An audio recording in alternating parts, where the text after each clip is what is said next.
전공의 3명 가운데 2명이 환자 곁을 떠났다. 의대생 8,753명이 휴학 신청을 했다. 매일 아침 신문 보시면서 아유 이러다가 우리 의료대란 나는 거 아닌가? 큰일 났네. 병원 못 가는 거 아니야? 걱정이 많으실 것 같습니다. 관련해서 윤석열 대통령은 의대 증원과 관련해서 단 한 명도 후퇴는 없다. 2,000명 증원 확대 반드시 고수하겠다. 이런 입장. 사실 강대강 대결을 하고 있는 것이죠. 앞으로 이 의료대란 문제는 어떻게 해결이 될까요? 오늘 강청희 전 대한의사협회 상근 부회장님 그리고 더불어민주당 영입인재이시죠.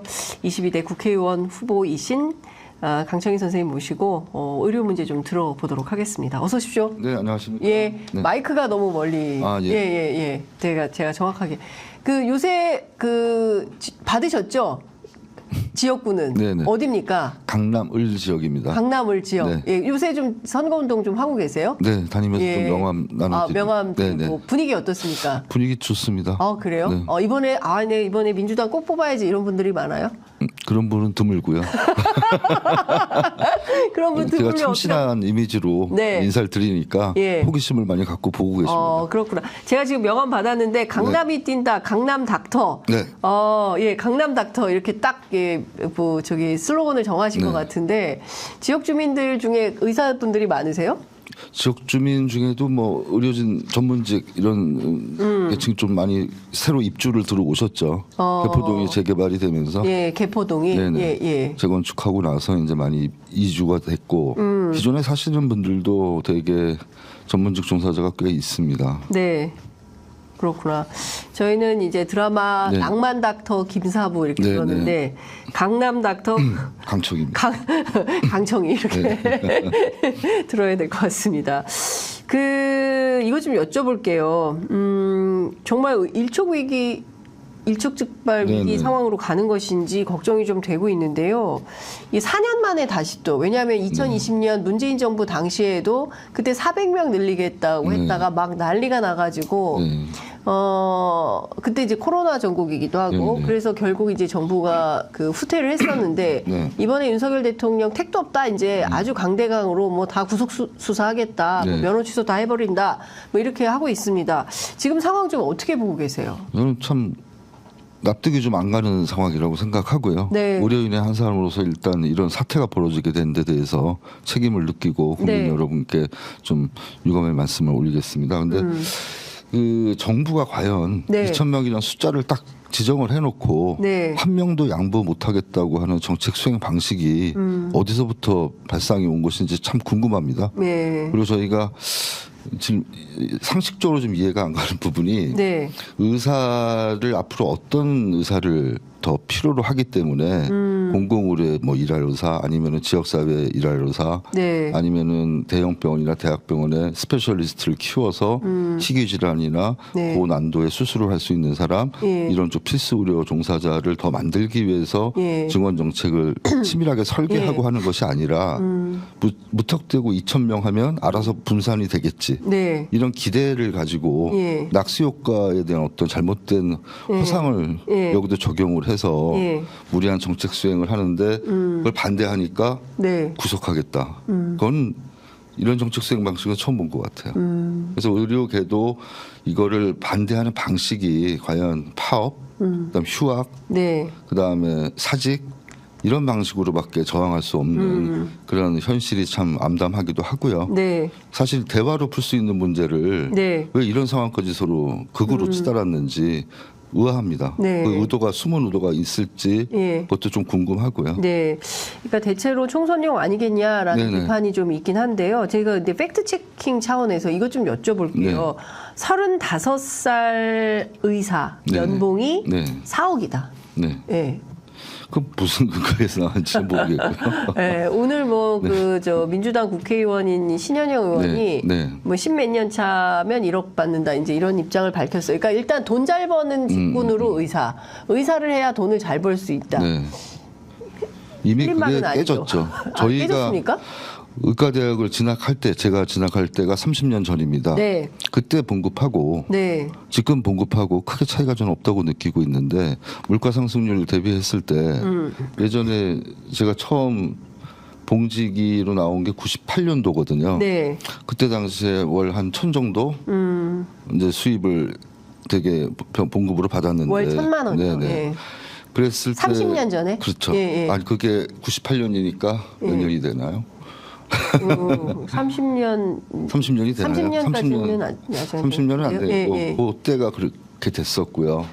지금도 일부 과 방사선과나 일부 의사를 구하기 힘든 과는 네. 뭐 지방 의료원의 응급실장이나 이런 경우는 뭐 4억까지 가는 경우가 신문 보도를 통해서도 봤는데 네. 실제적으로는 되게 2억에서 3억대가 아닐까 싶습니다. 근데 일반적으로 의사의 근무 시간은 24시간입니다. 네. 왜냐하면 입원 환자를 보는 과는 입원 콜을 받고 대기하고 있어야 되기 때문에 또 응급 환자를 또 대기하는 그런 의료과들이 있죠. 그런 데서 근무 시간 대비해서 계산했을 때 과연 다른 직종보다 높냐? 그거는 좀 많이 따져볼 필요가 있다고 봅니다. 네. 그 김윤 교수님 있잖아요. 네네. 서울대 의대 의료관리학과 교수님 네. 이제 지난 20일 MBC 100분 토론에 네네. 출연을 해서 의사 수입이 문제라고 하면 적정 수준으로 낮추면 된다. 이제 이런 입장을 밝히기도 했는데요. 2019년 당시 2억 정도였던 종합병원 의사 연봉이 최근 3억에서 4억 수준으로 크게 인상이 됐다고 하네요. 그러니까 공급이 부족하니까 월급이 계속 오르는 거다라는 것이고 네. 신현영 의원은 35살 종합병원 의사가 4억 연봉은 아니고 면허를 따고 13년 차 전문의로 병원에 근무하면 그 본인 얘기를 이제 그렇게 한 거고 1년 동안 두 기관에서 받은 금액은 약 1억 원이다라는 이제 주장을 하고 있습니다. 어쨌든 뭐 중요한 거는 이제 연봉이 아니고 이 의료 대란과 관련해서 상황이 어떻게 설명이 될 거냐 이제 이게 중요한 포인트인 것 같은데요. 전공의 3분의 2가 의료 현장을 떠났다는 보도가 나오고 있는데 이 정도면 의료계 상당히 심각한 공백 사태가 벌어졌다고 볼 수 있나요? 네. 그 앞단을 좀 말씀을 드리면은 네. 이게 처음 정책의 기도가 네. 인원이 정말 현재 부족하고 앞으로 10년 후에 대비했을 때 준비를 해야 돼서 정책 수행을 이렇게 하겠다 그러면 납득이 되는데 네. 지금 김윤 교수님이 얘기한 것처럼 의사 봉급이 과도하게 많기 때문에 네. 그거 인건비를 더 내리기 위해서 의사 수를 많이 만들겠다는 기도 하나 네. 그다음에 의사들은 어차피 국민들이 미워하는 기득권 집단이기 때문에 네. 검찰보다 더 먼저 의사 집단을 기득권 해체함으로써 예. 국민들에게 카타르시스를 주겠다는 또 정책 의도가 하나 숨은 것 같아서 좀 아쉬운 점이 있습니다.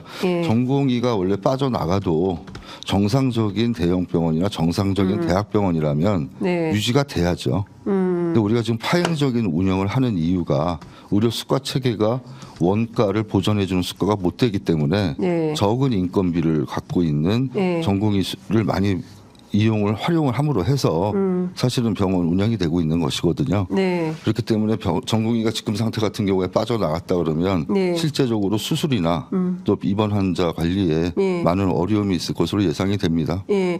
지금 사실 국민들이 이제 많이 불안해하는 것은 사실이고 앞서 이제 말씀해 주신 것처럼 파업, 휴학, 사직 뭐 이런 방법으로밖에 저항할 게 없는 거냐 이 좀 고민을 토로하신 것 같아요. 저는 전문직은 그래도 그 현장에 일하는 사람이 가장 많은 지식을 갖고 있고 전문성이 있기 때문에 대화로 풀 문제라고 생각을 합니다. 대화. 전문직을 전문성을 존중을 안 해주니까 정부에서 과도하게 압박을 하는 것이고요. 그 압박하는 방식에 있어서 협박식 아닙니까? 협박. 예. 그렇기 때문에 거기에는 대항할 수밖에 없는 게 또 전문직에 일한 종사자들의 어떤 자존심이라 그럴까요? 그런 걸 또 지키기 위해서 자기 소신을 지키겠다고 이렇게 하는데 국민들이 보기에는 의사들이 환자 안 보고 집단 행동한다 이렇게 비난할 수 있습니다. 그런데 외국의 경우도 실제적으로 이런 일들이 많습니다. 저도 의사협회 일을 하면서 이제 외국 세계 의사일 나가잖아요. 그러면 정부의 의사 파업이 많습니까? 많습니다. 그래요? 영국도 몇 차례가 있었고요. 영국은 공공 의료 체계이기 때문에 사실 모든 의사가 공무원화된 나라거든요. 그렇지만 파업합니다. 그다음에 독일도 파업합니다. 예. 수가 때문에 파업하는 경우도 많고 예. 또 하나는 정부 정책에 대해서 저항하기 위해서 파업하는 경우가 있습니다. 예. 물론 순차적인 파업, 예. 돌아가면서 파업하는 그런 형식이기 때문에 크게 의료 대란까지 일으키지는 않습니다.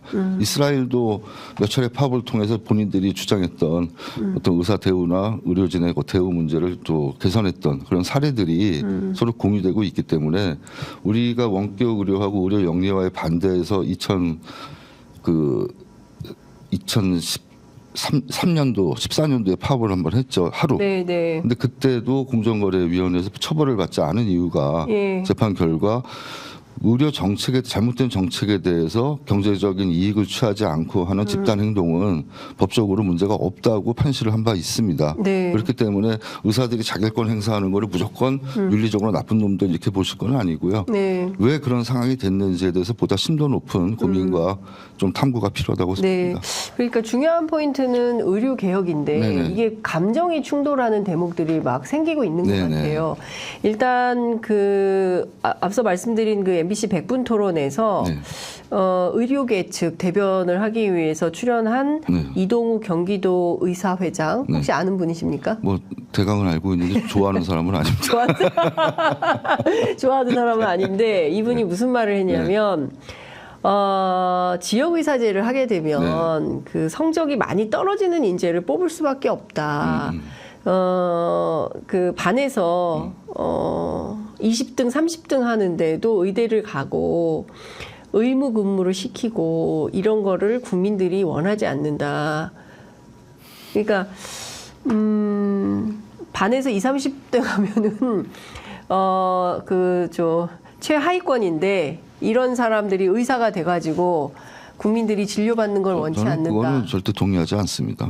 그렇게 국민들 앞에서 이야기하는 선생님들이 계시기 때문에 네. 의사에 대한 국민적인 인식이 굉장히 악화되고 있는 것이고요. 네. 제대로 된 이야기를 해도 받아들여지지 않는 이유가 네. 의사들이 어떤 자만감에 빠져서 그런 식으로 이야기하면 안 된다고 저는 생각합니다. 네. 의사가 되는 거는 사실 네. 환자를 고치는 사람이 되겠다, 예. 환자의 생명을 살리는 사람이 되겠다는 어떤 어렸을 때부터의 자기 예. 의지가 있기 때문에 예. 하는 예. 것이거든요. 예. 또 집안에서 원하는 바도 있겠고요. 네. 그까지 다 만족을 시키면서 네. 성장 과정을 통해 형성이 되기 때문에 성적이 꼭 훌륭한 의사와 훌륭하지 않은 의사를 나누는 기준점이 되지는 않는다고 저는 봅니다. 네. 대신에 어느 정도 기준 이상에 되는 학생들이 의과대학에 들어와서 예. 제대로 된 교육을 받아야 졸업하고 났을 때 예. 소위 이야기하는 실력 없는 의사가 되지 않겠죠. 실력 없는 의사가 되지 않기 위해서 노력을 하는 것이지 네. 처음에 고등학교 성적이 반에서 20등이라 그래서 네. 꼭 의과대학 가서 공부 못하고 네. 그다음에 자기 생활 잘 못하기 때문에 실력 없는 의사가 된다고 저는 생각하지는 않습니다. 예. 중요한 거는 네. 왜 의사가 되려고 하는가, 네. 의사가 되어서 무엇을 하려고 그렇죠. 하는가. 사실 이게 중요한 포인트인데 최근 돌아가는 대한민국 상황을 보면 의대를 가야 돈을 잘 벌고, 네. 그래서 공대, 뭐, 다른 자연계 이런 기초학문 공부하던 이과 네. 학생들이 전부 다 학교 그만두고, 다니던 학교 관두고, 재수, 삼수 하면서, 의대 네. 가려고 하고, 뭐 그런 삼성 다니는 어떤, 네. 직원도. 예, 직원도 네, 네. 다시 공부해서 맞아요. 의과대학 가려고 한다. 뭐 그런 사례를 장모님이 많이 하라고 보고 했다. 있습니다. 뭐 네, 이제 네. 이런 거예요. 네, 그러니까 네. 전부 의대를 가려고 하는 현상이 네.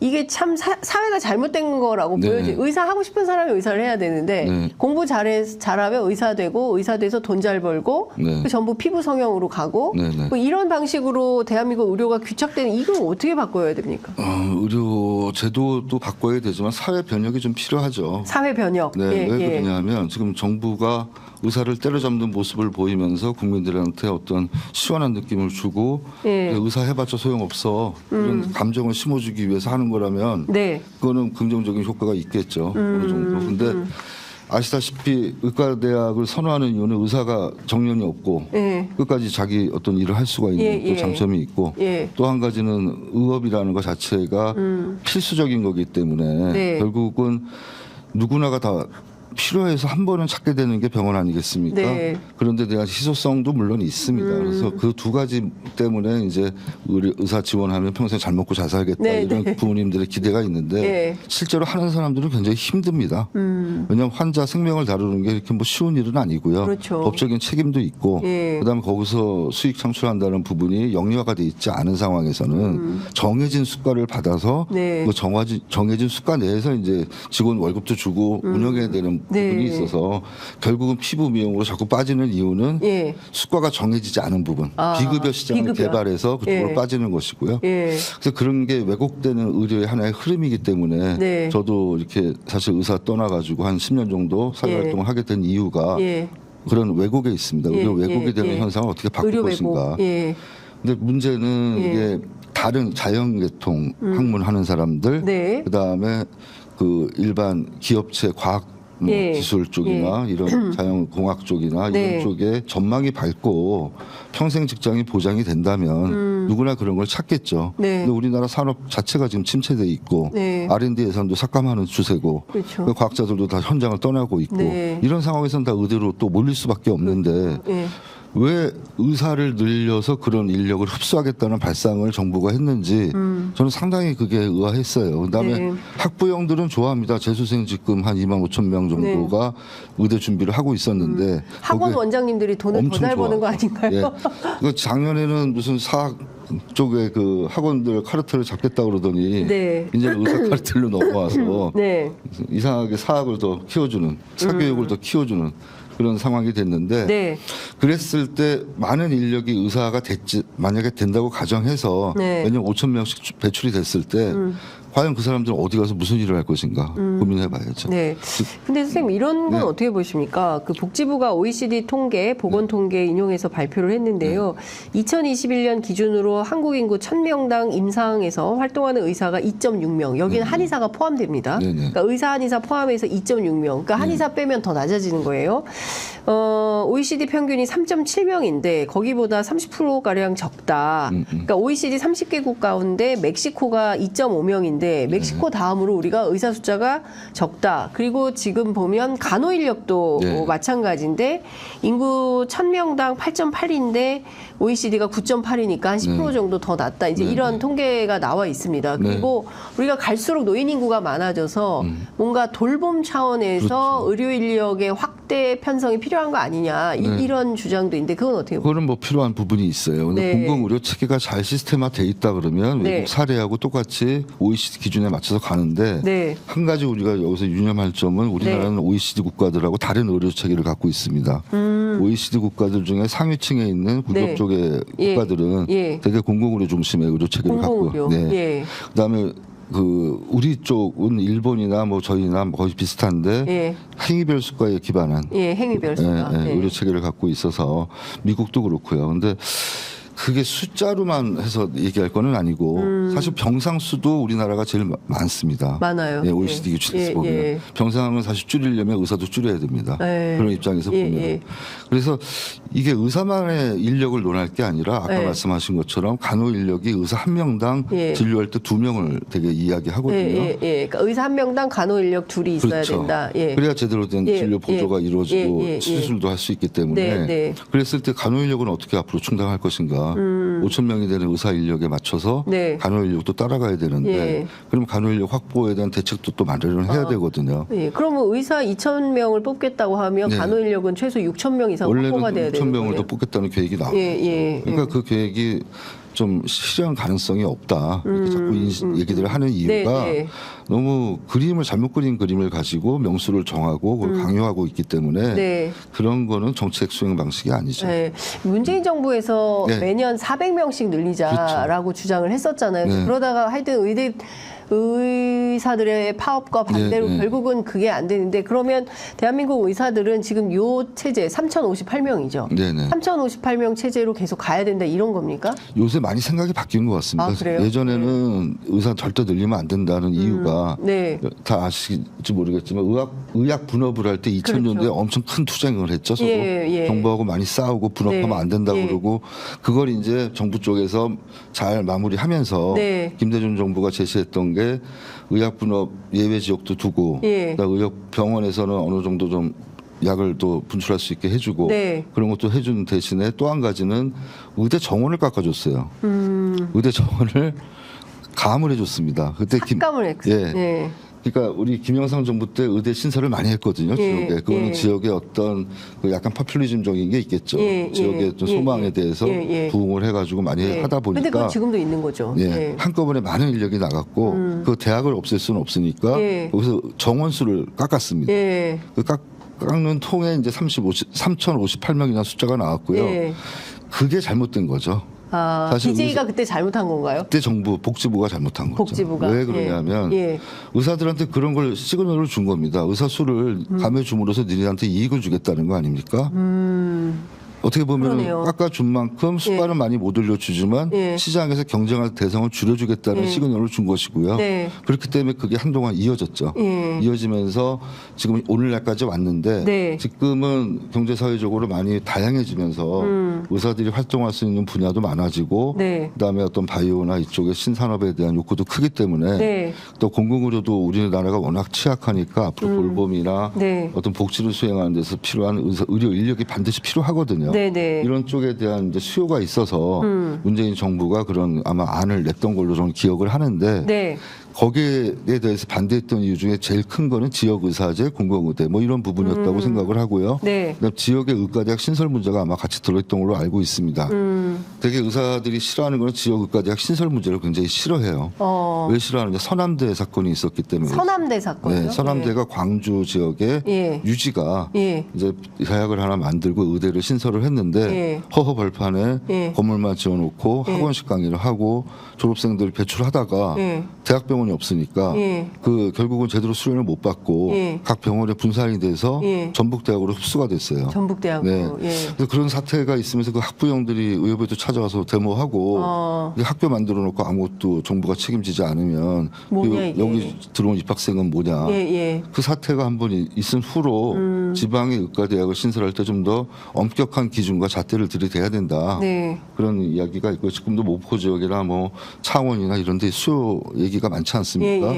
의사 증원 플러스 의대 증설. 의대 증설. 이게 같이 항상 염두에 두기 때문에 저항하는 목소리들이 나올 겁니다. 그러니까 예컨대 국립대 거점별로 해서 의대를 좀 늘리겠다. 증원을 하고 그리고 거기에 이제 지역 의사 사실 중요한 건 공공의료 서비스잖아요. 그게 취약한 건데 이것을 확대해야 된다라는 주장을 민주당은 하고 있는 계속 하고 있는 거잖아요. 근데 이제 정부는 그게 아니라 일단 어떻게 하겠다는 건지 내용도 사실은 잘 나와 있지 않은 것 같아요. 그 부분이 다 빠져 있는. 그러니까 사실 그래서 이게 정치적인 총선용이다 이런 비판이 있는 거죠. 그래서 아마 민주당에서 제가 예상하기에 단독으로 그런 법안을 통과시켰을 때 대통령이 거부권 행사 반드시 할 것이고 그러면 본인은 의료계가 원치 않는 지역의사제 공공의대법을 막아줬다는 또 자랑을 할 수가 있어서 제가 볼 땐 시점이 지금 굉장히 미묘한 시점입니다. 근데 필요한 거는 지역의사제가 일본에서는 성공적으로 정착이 됐었어요. 일본에서. 그래서 네덜란드 쪽에도 뭐 그렇게 또 시도를 했고요. 근데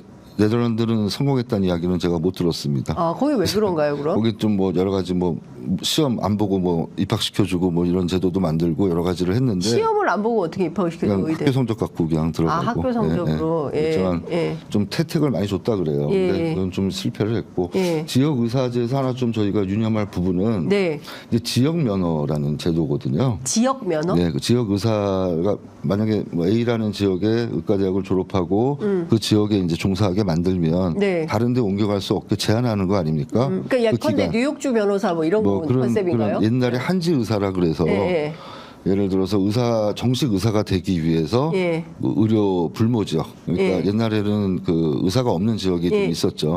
그런 지역에 의무적으로 몇 년간 근무하면 정식 의사 면허를 인정해주는 그런 제도가 일제 시대 때부터 있었어요. 일제 그러니까 그런 데 대한 어떤 이 의사들의 조금 그 불만. 또 어떤 직업 선택의 거주 이전의 자유를 막는 불만 뭐 이런 게 있겠죠. 그런 부분만 뭐 의혹이 해소되고 서로 설득이 되면 사회적 합의에 의해서 가는 그 부분은 누구도 막을 수가 없다고 생각합니다. 그 지금 대통령과 정부는 2,000명도 부족하다. 3,000명 해야 되는데 하도 반발을 하니까 2,000명 정도 하는 거다. 대포광 선생님 답답하셔가지고 일단 물 한 잔 드시면서 얘기를 좀 할 텐데 3,000명으로 하려고 했는데 지금 절대적으로 의사가 부족하다라는 거예요. 근데 의사들은 그런 판단은 안 하는 건가요? 지금 부족하다고 이야기하는 건 필수 의료입니다. 필수 의료. 이건 필수 의료의 10년 후를 볼 것이 아니라 의대를 지금 만들어서 입학하면 6년 교육받고 네. 4년 수련하고 10년. 뭐 10년은 거의 걸리는 거죠. 네. 그 기간 후에 필수 의료 인력이 될 거라고 기대하기보다는 네. 현재 숫자에서 어떻게 배분할 것인가. 네. 사실 그게 관건이거든요. 근데 현재 숫자에서 배분이 가능하겠습니까? 그러니까 저도 흉부외과 했지만 흉부외과 하고 종합병원에서 한 6년 근무하고 개업을 한 10년 한 거거든요. 네. 근데 이렇게 개업으로 빠져나오는 이런 흉부외과 의사를 개업이 필요 없게 종합병원 근무지를 더 많이 해주고 여러 명이 근무할 수 있게 해주면 일이 쉬워지니까 누구도 다 하죠. 혼자 근무하니까 힘들어서 나오는 겁니다. 종합병원에서. 그렇죠. 그러니까 혼자 24시간 당직 다 콜 받으면서 6년 하면 뭐 생활이 많이 망가지죠. 일단 자기 생활이 없죠. 네. 그렇기 때문에 몸이 붙이면 40 넘으면 다 개업하게 돼 있는 거고 종합병원 입장에서는 계속 사람을 또 바꿀 수 있는 이점이 있으니까 그런 체계를 유지하는데 제가 볼 때 필수 의료과만큼은 의무적으로 종합병원에 설치하게 해주고 거기에 적어도 숫자를 몇 명 이상 둬야 된다 그래서 번갈아서 근무할 수 있게 해주면 지금도 해결할 수 있겠죠. 근데 그런 노력을 하려면 돈을 투자를 해야 되는데 건보 재정만 갖고 그게 되지 않거든요. 그러면 정부가 특별 기금 같은 걸 만들어서 필수 의료 살리기 기금을 만들어서 투입을 세원을 투입해야 그런 또 병원의 어떤 인건비 보존이나 이런 부분을 도와줘야 병원이 이렇게 고용할 수가 있겠죠. 그런 식으로 빨리 풀어야지 저거를 지금 결국은 흉부외과 의사 없고 뭐 신경외과 부족하고 일반외과 없고 소아 일반외과 전혀 없고 이렇게 되는 상황을 자꾸 만들어 놓고 10년 후에는 사람 많아지니까 그때는 당연히 생길 거야. 이런 기대를 국민한테 심어주는 건 굉장히 잘못됐습니다. 의사 수가 없다고 정말 심각하다고 생각한다면 지금 당장 어떻게 배분을 시킬 건가를 고민하고 의료계 전문가들하고 좀 협의를 해서 머리를 맞대고 좀 답을 찾아야죠. 언제까지 이렇게 소아과 없어지고 소아흉부외과 그러니까 없고 지금 이런 상황을 언제까지 유지할 겁니까? 그러니까 지금 소아과 오픈런 문제, 그다음에 응급실 뺑뺑이 사실 이게 제일 심각한 문제인 것 같고요. 저희 동네만 하더라도 주말에 소아과 앞이 완전히 인산인해예요. 그러니까 막 그 앞을 지나갈 수가 없을 정도로 많은 인파가 몰려 있는 상황이고, 그리고 진료도 사실은 좀 막 빨리빨리 봐야 되니까 1분 이상 만나기가 어려워요. 그러니까 그런 측면에서 보자면 이게 좀 정비가 필요한 것은 확실히 맞다. 그렇죠. 이거를 어떻게 조율할 거냐가 굉장히 중요한데, 일단 윤석열 대통령은 그 의사들을 기득권 집단으로 보고 일단은 일체의 타협이 없다. 구속 수사를 통해서 뭐 꾸러앉히겠다 이런 태도가 굉장히 강한 것 같은데 의협은 또 반발할 거 아닙니까? 당연히 반발하죠. 어디까지 이게 반발이 커질 거라고 예상하세요? 지금 식으로 가면은 2000년 의약분업 때보다 더 심각한 사태가 벌어지지 않을까 싶고요. 기본적으로 의약분업 때보다 더 심각해질 수 있다고요? 정부 관료의 생각이 저렇게 고정된 생각을 가지고 협상에 임한다면 앞으로 타협될 여지가 없기 때문에 그런 갈등이 극치로 갈 수가 있겠죠. 근데 뭐 한간에 찌라시 도는 거 보면 누군가 나타나서 이걸 잘 해결할 것이다 이런 찌라시가 도는 걸로 봐서는 정부도 후면으로는 사실 뭐 한 500명 정도가 적당하다고 보지 않겠어요. 제가 볼 땐 400~500명 이상 증원은 불가능하다고 보거든요. 아무리 많이 한다 그래도 점진적 증원을 해야지 이거를 갑자기 2,000명 증원은 좀 있을 수가 없고 그냥 던져놓고 시작하는 게 아닌가 이런 의심을 하고 있습니다. 그게 큰일이네요. 근데 큰일인데 지금 어떤 주장이 나오냐면 지금 1년도 더 넘게 문제가 될 수 있다. 바로 누가 얘기하고 있냐면 대한전공의 협의회의 박단 비대위원장이 이상한 1년 이상 갈 수 있다. 이제 이런 주장을 합니다. 그러니까 1년 이상 의사와 정부가 싸우게 되면 피해는 고스란히 지금 환자들의 몫이 되는 거거든요. 지금도 불안한데 의사들이 뭐 1년간 이거 정부하고 싸우겠다고 하면 이거 어떻게 대안을 마련해야 될까요? 지금 문제는 사실 파업이 아니고요. 사직입니다. 사직. 전공의가 사직서를 내서 사직이 수용이 되면 결국 나중에 복귀를 한다고 가정을 해도 현재 자리로 복귀할 수 있느냐? 저는 그렇지 않다고 보거든요. 원래 전공의 수련에 대한 어떤 규정들이 있기 때문에 연차를 끝내내지 않고 끝낸지를 일단 몇 개월을 했는지를 봐야 되고요. 예. 그 정한 연차를 끝내야 그 연차를 인정해주는 그런 예. 기준들이 있어요. 그래서 예. 현재 연차로 들어올지 다시 1년 전부터 시작할지 그것도 잘 모르겠고요. 예. 사직해서 나간 사람들이 과연 돌아올까 이런 좀 의문도 좀 들긴 듭니다. 예. 왜냐하면 예전에 파업이라는 거는 잠깐 뭐 휴가를 내거나 예. 휴직을 하거나 아니면 아무것도 안 내고 나가서 데모를 하는 그런 게 예. 파업이고 예. 지금은 사실 파업이라고 표현하면 안 되는 게 사직이기 때문에 직장을 떠난 겁니다. 직장 떠난 사람이 돌아올지 안 돌아올지 어떻게 알겠습니까? 정말 안 돌아올까요? 군대를 먼저 갈 수도 있어요. 사실은 군대를 먼저 갈 수도 있다. 근데 어차피 군피를 하기 전에 전공의 과정을 하는 사람들이 거의 대부분이기 때문에 어떻게 그 반응을 할지는 저는 그건 좀 예측하기 힘듭니다. 네. 군대를 일반 그냥 우리 사병으로 가면 많이 감축이 됐잖아요. 근데 전문의를 마치고 가면 3년을 근무하면 36개월을 합니다. 그러니까 굉장히 기간의 차이가 있어요. 그래서 이제 전문의 따기 전에 군대를 먼저 1년 6개월 정도 갔다 18개월이니까 그래서 군대를 먼저 갔다 오는 선택을 할 거다. 그런 것도 할 수 있다고 좀 봐요. 그래서 뭐 외국 지금 나가는 것도 막아놨잖아요. 군필 하지 않은 사람은. 근데 그런 건 어디서 법적 근거를 가지고 이렇게 행정명령을 하는지 모르겠어요. 군필자들 아니면 외국도 못 나가요? 예전에는 저희 때는 그랬어요. 저희 때는 군필을 해야 외국 여행을 다닐 수 있었고요. 그게 이제 다 풀렸지 않습니까? 다 풀렸는데 이번 대책 나온 거 보니까 행안부하고 몇 개 부처가 낸 대책 중에 가장 눈에 띄는 부분이 전공의가 이 사직하고 외국 여행 가려면 못 가게 한다는 게 있어요.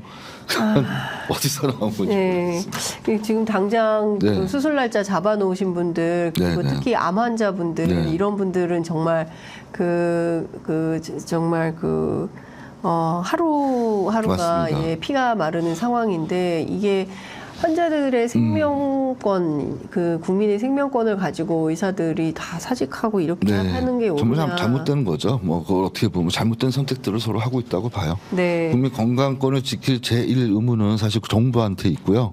그다음에 의사는 직업적 윤리가 있기 때문에 같이 참여해서 잘 이걸 맞춰야 되는데 두 개가 다 무너진 거라고 좀 보고 있습니다. 이 무너진 게 의도를 했던 측이 있다면 의도한 사람들은 반드시 법적 책임을 나중에 져야죠. 자, 그러니까 어쨌든 끝도 없는 그 의료계 갈등이 좀 계속되고 있기 때문에 그 민주당이라도 좀 중재자 역할을 좀 해야 되는 거 아닌가 싶은데 당 안에서는 이 문제와 관련해서 좀 어떤 논의가 진행 중입니까? 당 대표님은 좀 두 차례 그 대책기구에 대한 말씀을 주셨고, 이재명 대표가요.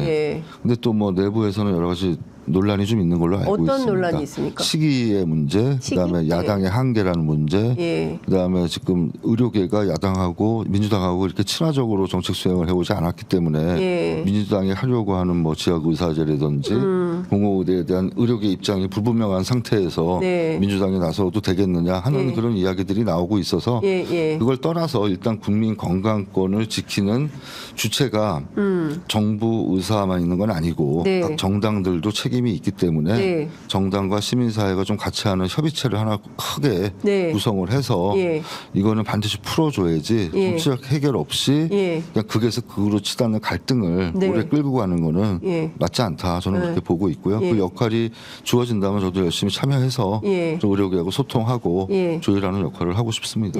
그러니까 사실은 이런 기구가 좀 만들어져서 그 야당이 주도하는, 물론 이제 의협 차원에서는 그동안 그 문재인 정부 때도 갈등을 했었기 때문에 의협이 뭐 민주당을 마뜩지 않게 생각할 수는 있지만 그래도 지금 이렇게 윤석열 정부하고 강대강으로 갈등이 이제 그 오래되면 누군가는 이제 해결을 해야 되는 거 아니겠습니까? 이제 그럴 때 뭐 야당인 민주당이 나서서 중재자 역할을 해야 되고, 이게 회의만 2번 내부에서 한 거죠. 대책기구가 필요하다라는 데 인식은 같이 하지만 당내 이러저러한 사정 때문에 기존 기구가 또 있고요. 그 공공의료에 대한 기구가 있어서 그쪽에서 하겠다는 또 의지들을 많이 보이시고 계신데 좀 더 확대해서 자문기구를 두고 운영할 필요가 있다고 저는 이제 이야기하고 있고요. 그래서 좀 두고 봐야 될 것 같습니다. 대표님은 하여튼 이게 불행한 사태이기 때문에 빨리 이건 해결을 해야 된다. 당의 어떤 정리학이나 이런 문제가 아니라 정략적으로 이용하면 안 되고 이거는 해결될 문제니까 그런 대책기구가 필요하다 이런 필요성에 대해서 역설을 하신 바 있습니다. 네, 알겠습니다. 지금 제가 하여튼 이 문제는 민주당 안에서 빠르면 이번 주 다음 주에는 좀 대책기구가 마련될 수도 있을까요? 네, 아니면 그런 이야기들 준비 아마 하는 걸로 알고 있습니다. 네, 알겠습니다.